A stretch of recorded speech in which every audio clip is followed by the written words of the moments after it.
Nous allons maintenant débuter la section 5.4 qui traite des solides semblables. Donc, des solides semblables, c'est des solides qui ont subi un agrandissement, une réduction, ou même qu'on pourrait traiter la reproduction exacte comme étant un solide qui serait semblable. Donc, on va traiter tout d'abord de la notion de rapport de similitude. Donc, le rapport de similitude, on dit que deux solides sont semblables si l'un est l'agrandissement, donc si on fait subir un agrandissement à tous les arêtes d'un solide, le rapport de similitude K, qu'on parlera plus tard, sera alors plus grand que 1. S'il y a subi une réduction, donc si on a réduit tous les arêtes de ce solide d'un certain facteur, donc si K est plus petit que 1, ou si tout simplement on fait une reproduction exacte, ce serait un cas particulier où K vaut 1, donc on aurait la reproduction exacte, on pourrait dire que c'est un solide qui est semblable. On pourrait même aller plus loin en disant que c'est un solide qui serait dans ce cas-là isométrique.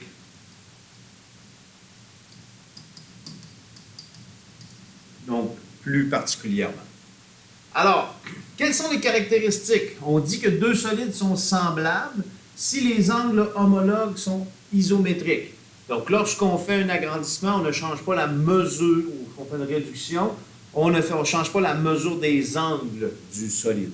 Donc, par contre, les mesures des arêtes homologues sont proportionnelles. Donc, on aura appliqué un facteur d'agrandissement ou de réduction sur chacune des arêtes qui sont homologues.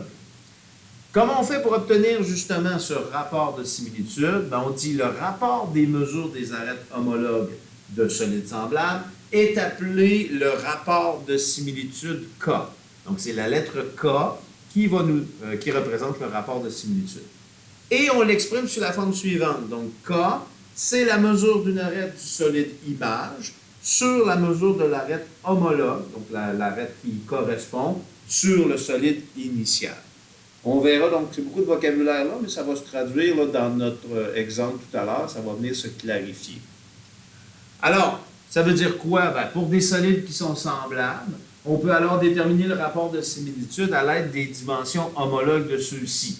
Donc, par exemple, on peut prendre les rayons de mon solide image et le rayon de ma figure initiale, et puis on va pouvoir déterminer le rapport de similitude. Donc, K, c'était R'. Le prime ici, c'est pour l'image. Donc, le rayon de mon solide image sur le rayon de ma figure initiale. On peut aller chercher aussi la hauteur. Donc, on peut prendre la hauteur de mon solide image sur la hauteur de mon solide de départ. Même chose avec les apothèmes. Apothème image sur l'apothème de ma figure initiale. La mesure des côtés de la base. Bref, peu importe ici quels sont. Donc, j'ai même répété ici rayon. Donc, hauteur, apothème, côté, donc ici rayon, pas besoin de répéter, là, mais peu importe la mesure des côtés ici, peu importe les côtés qui sont choisis, on peut aller chercher le rapport de similitude. Donc, voici un exemple où on va retrouver justement les rapports de similitude. Donc, on dit les cônes suivants sont semblables.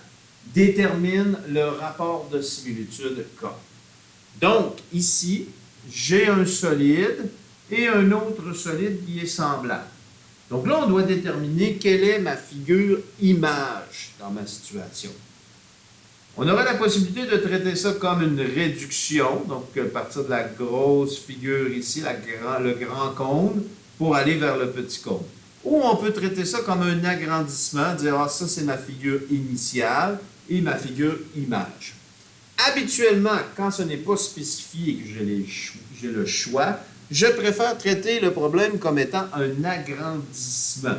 Donc, ça évite généralement de tomber dans des nombres décimaux, des fractions, etc. Mais bon, ça ne changerait pas grand-chose de le traiter dans un sens ou dans l'autre. Donc, je vais décider de prendre ici comme ma figure initiale. À ce moment-là, les lettres que je vais placer pour identifier les arêtes ou les dimensions de ce solide, ben, on va les placer ici. Et l'autre figure, on va utiliser le symbole prime pour dire comme étant ma figure image. Donc ici, on reconnaît l'apothème de mon cône. Donc l'apothème, je vais mettre A ici. Puisque l'apothème ici de mon cône image, on va mettre A' ici. Maintenant, le rayon qui est 3 ici dans mon cône, on va mettre R. Et on mettra R' pour mon rayon image. Et la hauteur de mon cône ici, on le mettra H tout court. C'est pas un prime, il y a comme accroché avec mon crayon. Donc, on mettra H. Et la hauteur de mon grand cône, on va mettre H' pour la figure image. Ce qui fait que K, mon rapport de similitude, c'est le rapport, on peut utiliser les apothèmes. Donc, l'apothème prime sur l'apothème de ma figure image. Donc, K vaut 10 sur 5. Donc, K vaut 2. Ce qui signifie qu'on a fait un rapport d'agrandissement de 2, donc 2 fois plus grand pour l'apothème.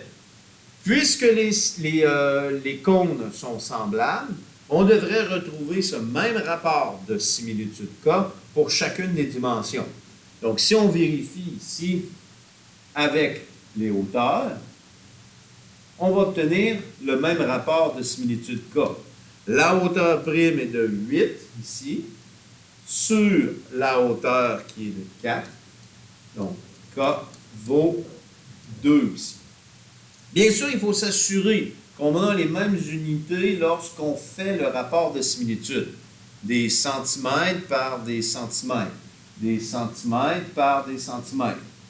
Parce que le rapport de similitude ne comporte pas d'unité, il faut s'assurer qu'on a les mêmes unités au numérateur et au dénominateur ici. Sinon, on fait la conversion d'unités avant de retrouver mon rapport de similitude.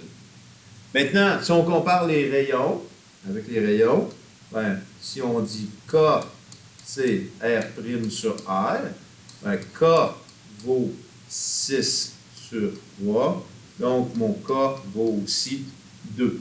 Donc, les arêtes, les dimensions homologues, sont tous dans la même proportion dans un rapport de similitude K vaut 2. Lorsque vous travaillez avec les rapports de similitude, donc, on essaye généralement de garder soit la fraction réduite, ou si on travaille avec un nombre décimal, garder au moins 4 chiffres après la virgule pour pouvoir faire vos différents calculs. Bien important, parce que sinon, on va rapidement perdre la précision dans nos calculs. Donc, voici comment on établit les rapports de similitude dans le cas de solides semblables.